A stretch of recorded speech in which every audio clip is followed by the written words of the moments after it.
15 de novembro, gente. Vamos de YouTube enquanto ainda tem. Bom, eu cheguei ontem de viagem, pouco antes do horário dos pingos nos is, e alguém me avisou que o meu site, o vespero.com, estava censurado. Eu fui ao endereço e encontrei lá um aviso da WordPress, a empresa hospedeira do site, dizendo que vespero.com não está mais disponível por violar os termos de serviço. Os dois últimos posts editados no Vespero, sexta-feira passada, foram cópias das duas gravações que você pode ouvir debaixo dessa aqui no YouTube. Uma analisando a segunda mensagem das Forças Armadas sobre as urnas virgens do Dr. Barroso, e outra sugerindo que o Brasil adotasse o sistema de eleição com voto distrital puro, recall, iniciativa e referendo de leis que se pratica lá naquele país onde os nossos juízes supremos estão agora dando aulas de democracia e de liberdade de expressão debaixo das vaias dos brasileiros de Nova York. Eu acionei o advogado que me defendia nesses casos nos tempos em que o Estadão e o resto da grande imprensa ainda se alinhavam contra a censura, mas ainda não tive resposta. E mandei um e-mail ao WordPress perguntando o que é que tinha havido. E essa manhã eu encontrei um desses e-mails automáticos de máquina na minha caixa, mencionando que a causa seria pornografia. Eu não li o e-mail inteiro, porque sabe como é? Esses e-mails de máquina quilométricos me fazem mal aos meus nervos, e eu podendo só leio assim na diagonal. Enfim, a causa seria pornografia. A princípio eu achei que fazia sentido, né? Porque afinal a carga de sexo explícito que o STF está impondo ao lombo do Brasil é realmente pornográfica. Mas aí me ocorreu que pode ter havido alguma invasão hacker ou coisa parecida que explique a coisa por outra variedade de material pornográfico. Enfim, tem que esperar a resposta do advogado, se é que ainda se responde a advogados no país do STF, para ver como é que fica. Mas essa partezinha que por enquanto me coube na emocionante viagem de regressão ao passado que o Brasil está iniciando, me lembrou da diferença fundamental entre a ditadura militar e a ditadura do Supremo Tribunal Federal. Naquele tempo, que eu também vivi, nunca se censurou uma pessoa, né? Na verdade, nunca se censurou nem mesmo um tema inteiro. No antigo Estadão, nós expulsamos o censor da redação.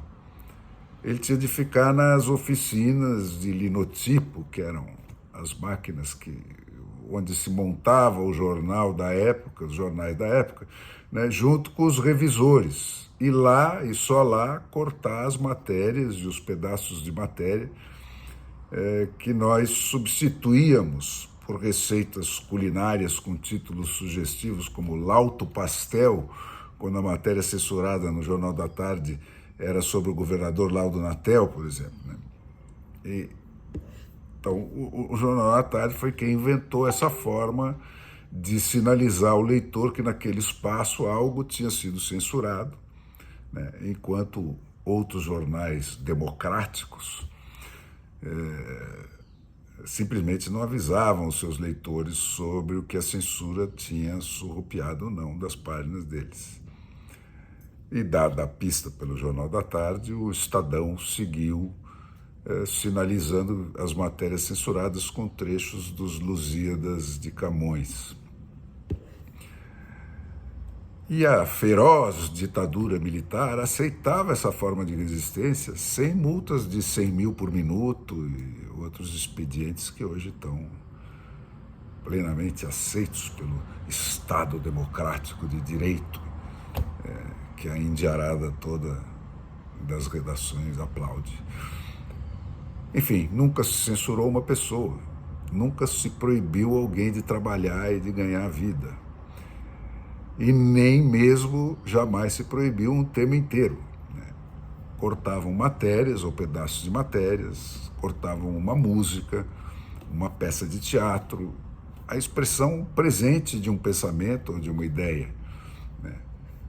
Já o Estado democrático de direito da imprensa de manada, do Alexandre de Moraes e da sua claque, nas hostes dos artistas e dos jornalistas censurados do passado, que passaram 40 anos recebendo indenizações pagas pelo favelão nacional pelo prejuízo da agressão sofrida nos anos de chumbo, né? Esses censuram pessoas de uma vez para sempre, né? Não o que alguém disse num determinado momento, mas também o que disse antes ou o que dirá depois desse momento. Eles não censuram ideias ou pensamentos, eles eliminam a pessoa que emitiu essas ideias ou esses pensamentos. Eliminam o músico e não a música, né? Eliminam o escritor e tudo que ele pensou no presente, no passado, ou que ele pensará no futuro, e não é só aquela ideia, simplesmente. É o mais próximo que se pode chegar da eliminação física da pessoa, né? Que é o exato mesmo modelo de outros chefes de polícia que chegaram a esse nível de poder lá na Rússia das primeiras décadas do século XX. A ditadura do lulismo, pela mão armada do STF, não está matando ideias, né? Não está tentando convencer quem quer que seja do que quer que seja.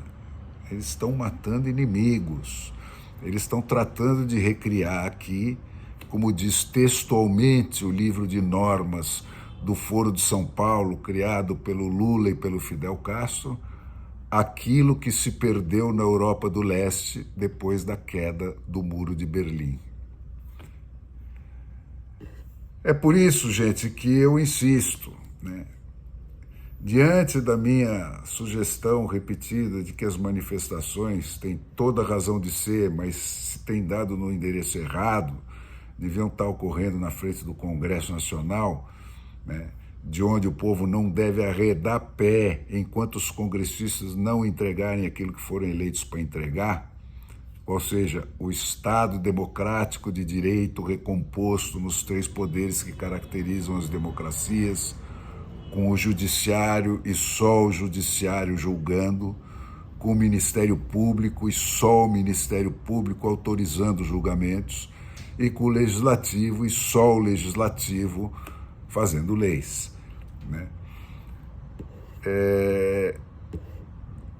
Em face da repetição que eu insisto em fazer dessa sugestão, eu tenho recebido centenas de recados de ouvintes dizendo que não adianta se manifestar no Congresso, que só nos quartéis ainda existe honra e outras manifestações tão sinceras quanto ingênuas, né? Mas eu reafirmo, democracia, gente, não é pedir, é obrigar os parlamentares a fazer o que você, eleitor, quer que ele faça. Quando o eleitor brasileiro entender esse obrigar, né, grifado 3 vezes, obrigar, ele terá entendido não só o que é democracia, mas também o que é representação e o que é democracia representativa, né? E só então ele poderá sonhar em ter uma.